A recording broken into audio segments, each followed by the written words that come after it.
ఎంతోమందికి తెలియక motor vehicle సంబంధించినటువంటి యాక్సిడెంట్లలో ఎన్ని రోజుల్లో కేసులు ఫైల్ చేయాలో తెలియని పరిస్థితుల్లో కొత్తగా మోటార్ వెహికల్ యాక్ట్లో వచ్చినటువంటి మార్పులు చేర్పులు తెలియకపోవడం వల్ల ఇన్సూరెన్స్లు కోల్పోయేటటువంటి పరిస్థితుల్ని చూస్తూ ఉన్నాం.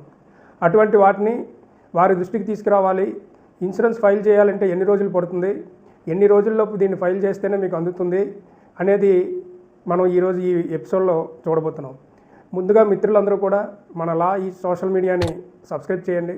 అదేవిధంగా బెల్ ఐకాన్ని ప్రెస్ చేయడం ద్వారా మీ అందరికీ నోటిఫికేషన్ రూపంలో మనం చేస్తున్న ఎపిసోడ్లన్నీ కూడా అందించడం జరుగుతుంది. అయితే ఈరోజు మనం సబ్జెక్ట్లోకి వెళ్ళినట్టయితే అసలు చాలా వరకు మోటార్ వెహికల్ యాక్సిడెంట్లు జరుగుతూ ఉంటాయి.